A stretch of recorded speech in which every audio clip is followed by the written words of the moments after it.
সবজি গাছ যেটা আমি বসিয়েছিলাম সেখানের মধ্যে আমি এখানে বসিয়েছিলাম, দেখতেই পাচ্ছ মূলো, আবার বেশ কিছু কন্টেনার এখনো ফাঁকা রয়েছে। এই কন্টেনারগুলোতে আজকে গাছ শিফট করব, আজকে গাছ বসাবো। এখানে রয়েছে ধনে, বেশ কিছু শসার গাছও রয়েছে। এ দেখো শসার গাছ কত সুন্দর হচ্ছে না? এমন সুন্দর সুন্দর তোমারও গাছ হবে, খালি এই কয়েকটা টিপস ফলো করে চলো।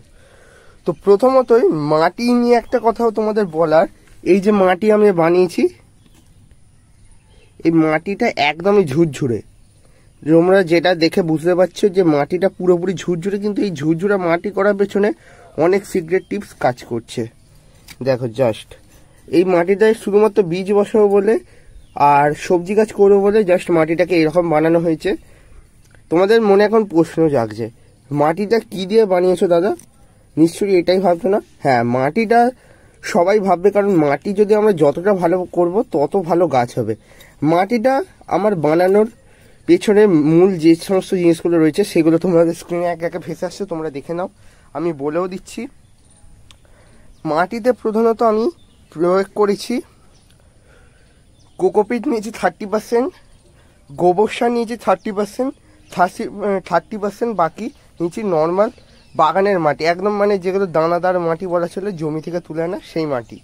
তার সাথে আমি এই প্রত্যেকটা ধরো এতটা মাটি বানিয়েছি, এই বড় বড় দুটো গ্রো ব্যাগ, এখানে একটা ছোটো গ্রো ব্যাগ, এখানে একটা বড় জায়গার মধ্যে কন্টেনারের মধ্যে। তো এই সব কটার জন্য 500 গ্রাম হাড় গুঁড়ো, 250 গ্রাম মতো শিংকুচি আর নিমখোল দিয়েছি 2 থেকে 3 মুঠো পরিমাণ, আর দিয়েছি এপসম সল্ট 100 গ্রামের মতো দিয়ে মাটিটাকে ভালো করে রেডি করে নিয়েছি। তোমরা এবার বলবে দাদা এত খরচ করছো একটা মাটির পেছনে? হ্যাঁ, যদি ঠিকঠাক ফলাফল পেতে চাও মাটির পেছনে খরচ করতে হবে, কারণ গাছ এটা থেকেই নিউট্রিয়েন্ট গ্রহণ করবে। চলে আসো সরাসরি কি কি বীজ বসাবো সেটা তোমরা দেখে নাও। তো এবারে বীজের ভ্যারাইটি আমি অনেক খুঁজেছি এবং ভালো ভালো ভ্যারাইটিও পেয়েছি। যেমন এখানে আবার মূলো বসাবো, যে তোমরা লাল লাল ছোট ছোট দানাদার দেখতে পাচ্ছ মূলো রয়েছে, এখানে করলা রয়েছে শসা, এখানে রয়েছে লম্বা লাউ যেটা 6 ফিট লাউ, সেই লাউটার ভ্যারাইটি। এখানেও বেশ কিছু করলা রয়েছে, এটা ভিন্ন জাতের। আর নিয়েছি বিনস, এখানে নিয়েছি বিটরুট যেটাকে আমরা বিট বলে থাকি, বিট গাজরের সঙ্গে সবসময় জড়িত সেই বিট। এবারে আমি আমার ছাদে ফলাবো, দেখতে পাবে তোমরা নিশ্চয়ই কেমন কি ফলন হচ্ছে ছাদের মধ্যে খুব সহজে। চলো আসো একে একে বসিয়ে দেখানো যাক। প্রথমে কি বসানো যাক? হ্যাঁ, প্রথমে বিনসই বসিয়ে আপনাদের দেখানো যাক। বিনস বসানো নিয়ে অনেক চিন্তা ভাবনা, কি করে দাদা বসাবো, বা বিনস বসিয়েছি প্রত্যেকবারেই কিন্তু ফলন বেশি পাইনি। তো আজকের ভিডিওটা তোমাদের প্রত্যেককেই হেল্প করবে। বিনস বসানোর আগে প্রথমত একটা মেজারমেন্ট আমাদের করে নিতে হবে। মাটির মধ্যে বড় টুকরো থাকবে সেইগুলোকে চেপে এরকম মাটিতে বসিয়ে দেবে, এটা গাছ করতে গিয়ে অনেকটা সমস্যার সৃষ্টি করবে। তো মাটির মধ্যে ছোট ছোট হোল করে নেবো। দেখো আমি মাটির খোঁচানো খুরপিটা নিয়ে নিয়েছি, এই একটা হোল করলাম, এই একটা হোল করলাম, এই একটা হোল করলাম, এরকম ভাবে গোটা হোল করে দিতে হবে।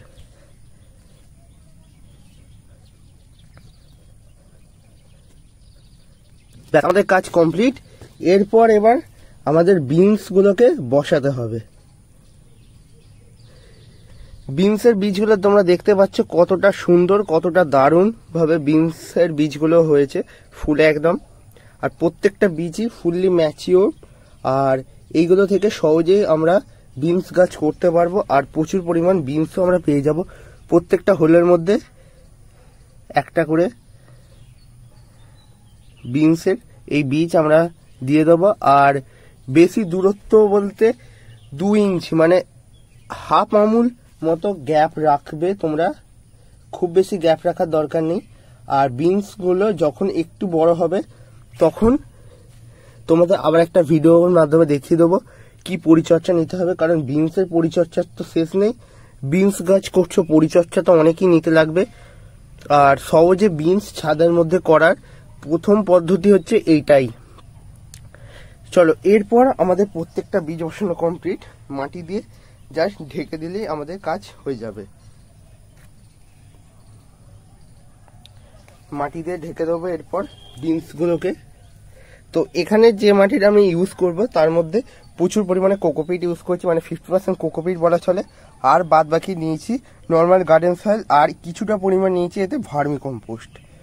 তো এইটা একটু আলাদা ধরনের মাটিটা আমি রেডি করেছি গাছের জন্য। তো নর্মালি প্রত্যেকটার ওপর অল্প করে, বেশি নয়, মানে বীজের থেকে বীজটা যতটা সাইজের তার থেকে একটুখানি বেশি তোমরা মাটি দিয়ে দেবে। আর একটু লক্ষ্য রাখবে যেন ইঁদুরে বা কাঠবেড়ালিতে এই বীজগুলোর সন্ধান যাতে না পায়। সন্ধান যদি একবার পায় তোমার আর গাছ হতে দেবে না। দেখবে বীজ বসিয়েছে অনেকদিন হয়ে গেছে কিন্তু বীজ আর ফুটে বেরিয়ে আসবে না, ওরাই খেয়ে শেষ করে দেবে বীজগুলোকে। আর বীজ বসানোর অবিলম্বে জল দিয়ে দেবে, কিন্তু আমি এখন একদমই জল দেবো না, কারণ আমি প্রত্যেকটা গাছ আগে বসিয়ে নেবো তারপর জল নেব।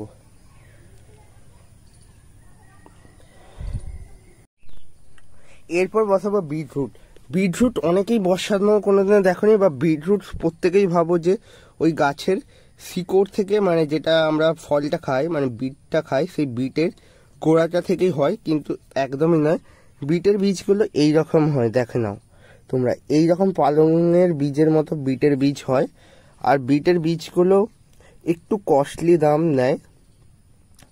তো বিটের বীজ সবসময় বসানোর পদ্ধতিটা তোমাদের আগে দেখিয়ে দিচ্ছি। বিটের বীজকে একটু ডিপে লাগাতে হবে, তবে ভালো ধরনের তোমরা ফলন পেতে পারবে। যদি খুব ওপর লাগিয়ে দাও দেখবে বিট রেডি হচ্ছে না, শুধুমাত্র শাকটাই রেডি হবে। আর বিট বসানোর অন্তত পক্ষে 2 সপ্তাহের মাথায় গাছগুলো ফুটে বেরিয়ে আসবে, কারণ বিট অনেক অনেক টাইম কনজিউম করবে তোমাদের। আর এটা মিনিমাম ফেব্রুয়ারি এন্ডে গিয়ে বা মার্চের ফার্স্টে তোমরা ফলন হারভেস্ট করতে পারবে। ফার্স্ট হারভেস্টিং যেটাকে আমরা বলে থাকি, সেই হারভেস্ট তোমরা তখন করতে পারবে। চলো মাটি রেডি, এরপর আমরা নর্মালি বীজগুলোকে ছড়িয়ে দেবো।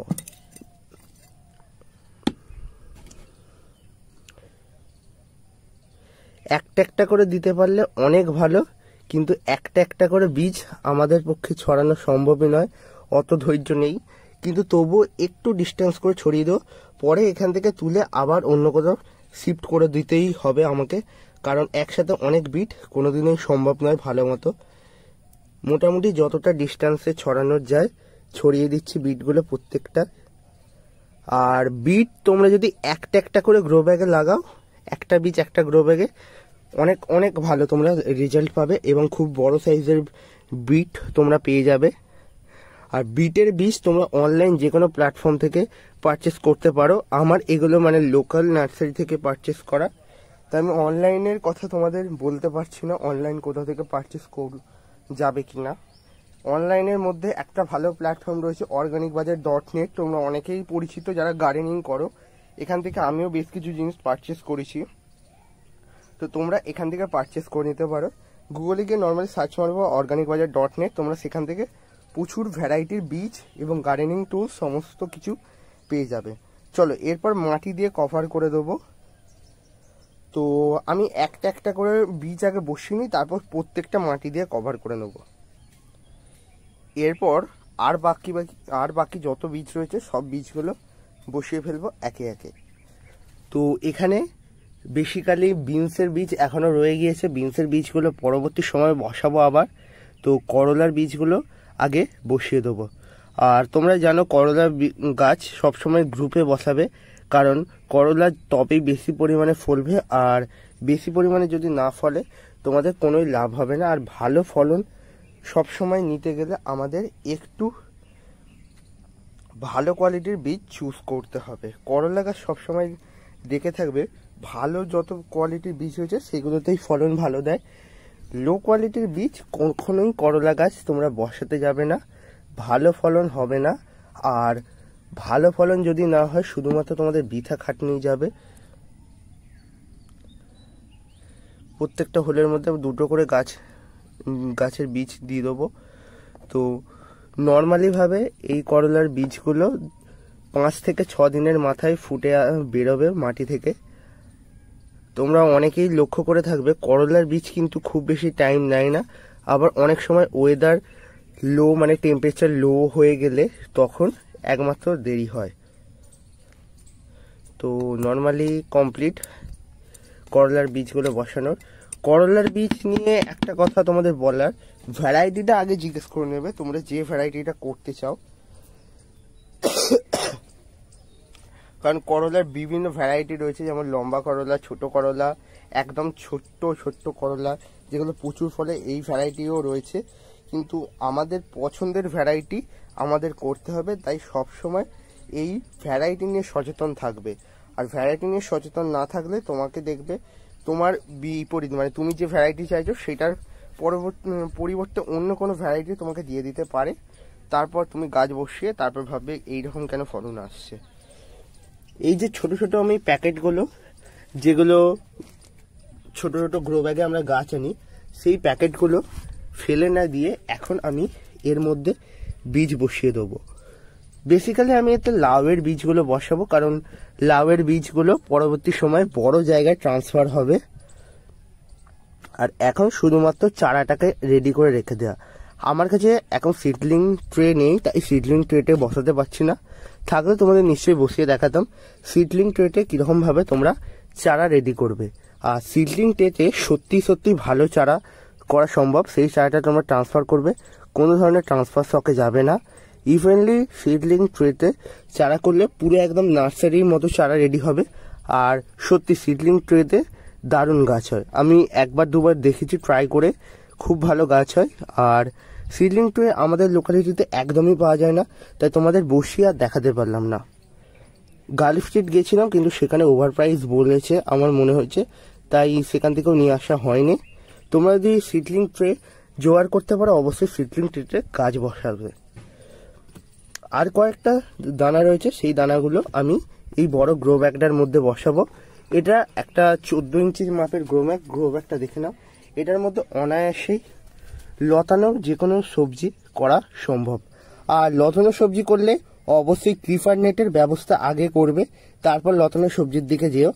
যে ব্যবস্থাটা আমি গত বছরই করে রেখেছিলাম সবজি চাষের জন্য, আগে থেকে ক্রিপার নেটের বন্দোবস্ত করে রেখেছিলাম।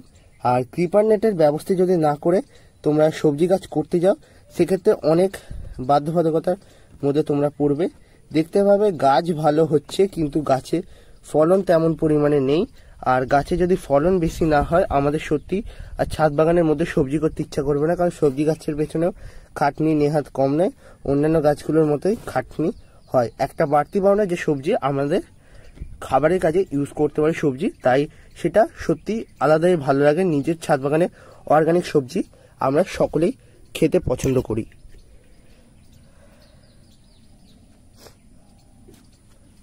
এরপর চলে আসবো বেশ কিছু, এখানে আরো দানা রয়েছে, যেমন এখানেও বেশ কিছু ভ্যারাইটির করলার বীজ রয়েছে।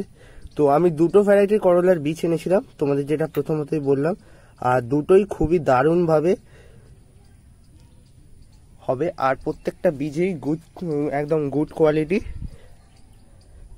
এই বীজগুলো ওখানে রেখে দিলাম, পরে ওখানে বসানো হবে। এটা হচ্ছে একটা চাল কুমড়োর বীজ, এটাকে সাইডে রেখে দিলাম। এরপর শসা বীজগুলোকে তুলে নেব, নিয়ে আগে এই বীজগুলোকে বসিয়ে দেবো। এটা হচ্ছে আমাদের নর্মালি মূলোর বীজ। মূলো খুব সহজেই করা সম্ভব। তোমরা যারা প্রথম গাছ করবে, ধনে, পালং, মূলো, এছাড়াও শসা আর কুমড়ো, লাউ, এইগুলো দিয়ে শুরু করবে। অল্প জায়গায় খুব সহজে ভালো ধরনের করা সম্ভব। এবার কুমড়ো, লাউ এইগুলো একটু বড় জায়গা কনজিউম করে, মানে ক্রিপার নেটের তোমাকে ব্যবস্থা করতে হবে। ক্রিপার নেটটা তোমাদের একবার দেখিয়ে দিচ্ছি, আমার যেটা লাগানো রয়েছে। এইরকম ক্রিপার নেটের ব্যবস্থা করলেই তবে তোমরা ভালো মতো গাছ করতে পারবে।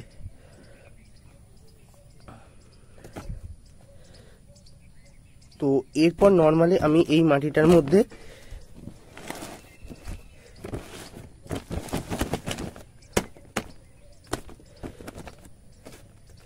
এই সবকটা মূলোর বীজকে ছড়িয়ে দেবো একে একে। মূলোর বীজ বেশি ঘেঁষাঘেঁষি হয়ে ছড়ালেও কোনো সমস্যা থাকবে না। আর প্রত্যেকটা বীজকে আমি রাত্রিতে ভিজিয়ে দিয়েছিলাম, যেটার পর আমরা আজকে সকালবেলায় বীজটা বসাচ্ছি।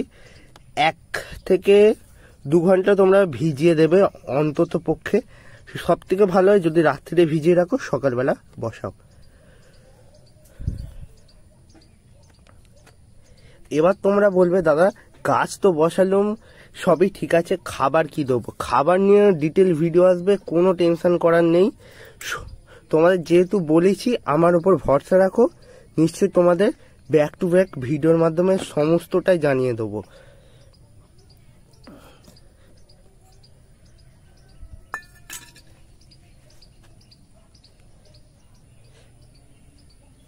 এরপর বীজগুলোকে নর্মালি ঢেকে দিলেই চলবে, তেমন আর বাড়তি কিছু কাজ নেই। বীজ বসানোর অন্তত পক্ষে 2 দিন 3 থেকে 3 দিন বীজগুলোকে কিছু দিয়ে কভার করে রাখতেই পারো, কারণ বীজগুলো হিউমিডিটি সৃষ্টি হলে তবেই জার্মিনেট হবে। আর জার্মিনেট হয় এরকম বীজ নেবে যারা প্রথম চারা করবে, মানে প্রথম বীজ বসাতে যাবে, তার জার্মিনেশন রেট। এবং আমি ইভেনলি প্রত্যেককেই বলবো, খরচা করে গাছ করছো একটু ভালো কোয়ালিটির বীজ নেবে। ভালো কোয়ালিটির বীজ না নিলে সে বীজ জার্মিনেট হওয়ার ক্ষেত্রে সমস্যা সৃষ্টি করবে। আর জার্মিনেট ভালো না হলে তোমাদের মনোবলে ভেঙে যাবে যে নতুন গাছ বসাচ্ছি, বীজই ভালো জার্মিনেট হচ্ছে না। এই ছোট ছোট মাটির টবগুলোর মধ্যে এখন বসাবো শসার বীজ। শসার বীজ এরকম জায়গায় কেন বসানো, এটাই প্রশ্ন তো তোমাদের। ট্রান্সফার হবে পরবর্তী সময় বড় জায়গায়, তাই এখন নর্মালি এই জায়গার মধ্যেই শসার বীজগুলো আমি বসিয়ে রাখছি। এরপর বড় কন্টেনারে প্রত্যেকটা গাছকে শিফট করে দেবো, আর প্রত্যেকটা গাছই দেখবে খুব দ্রুততার সাথে বৃদ্ধি পাবে। আর শসা গাছ তোমরা একটা জিনিস লক্ষ্য রাখবে, শসা গাছ কিন্তু খুব বড় জায়গা চায় না অন্যান্য গাছের মতো। এই ছোট জায়গার মধ্যেই খুব সহজে হয়ে উঠবে। মিনিমাম 14 থেকে 15 ইঞ্চি গ্রো ব্যাগ বা চারি টবে তোমরা বসিয়ে দাও, খুব সহজে হওয়া সম্ভব। আর প্রত্যেকটা টবকে ভালো করে জল দিয়ে ভিজিয়ে দেবো, তোমাদের দেখিয়ে দেবো কেমন করে গাছে জল দিতে হয়। তো করলা বীজগুলো যেগুলো এখানে ফেলেছি না, এখান থেকে বেশ কিছুটা বীজ তুলে নেব, নিয়ে আমি এই গ্রো ব্যাগটার মধ্যে লাগিয়ে দেবো। কারণ করলা গাছ জার্মিনেশন রেট খুব ভালো এমন বলবো না, এমন বীজ আমি এনেছি। তো আমাকে বললো নর্মালি এই বীজটা নিয়ে যাও, তাই অনেকগুলোই বীজ নিয়ে আসতে হয়েছে আমাকে, জার্মিনেশন কেমন হয় সেটা চেক করার জন্য। আর ভ্যারাইটিটাও আলাদা আলাদা, ভ্যারাইটি অনুযায়ী অনেক সময় বীজের জার্মিনেশন রেট ক্যালকুলেট হয়ে থাকে। দেখাই যাক পরবর্তী 1 সপ্তাহের মধ্যে জার্মিনেশন কীরকম হয়। আর জার্মিনেশন নিয়ে অনেক প্রশ্ন থাকে অনেকের মনে, মাটি যদি ওয়েল না হয় জার্মিনেট হবে কি না। তো বীজ যদি ভালো হয় তোমাদের যে কোনো ধরনের মাটিতে জার্মিনেট হয়ে যাবে, শুধুমাত্র তোমাদের একটু আধটু পরিচর্যা করলেই হবে। নর্মাল জল, ফুল সানলাইট এগুলো রাখতেই হবে।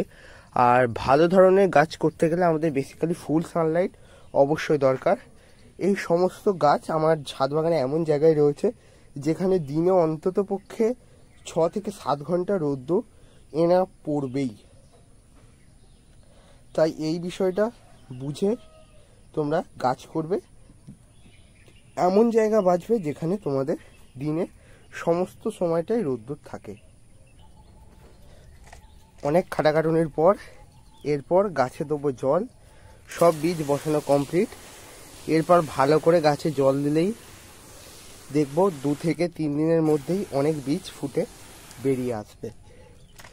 আর বেসিক্যালি জল দেওয়ার ব্যাপারে চিন্তিত থাকবেই, একটু মাটি যখনই ড্রাই হবে তখনই আমাদের মাটিতে জল দিয়ে দিতে হবে। আর এই জল দিয়ে কিছু একটা সাহায্যে অবশ্যই মাটিটাকে ঢেকে দেবে, যাতে মাটির মধ্যে হিউমিডিটি সৃষ্টি হয়। আর এই হিউমিডিটি যত দ্রুততার সাথে সৃষ্টি হবে তত দ্রুততার সাথে তোমাদের বীজ জার্মিনেট হয়ে বেরিয়ে আসবে।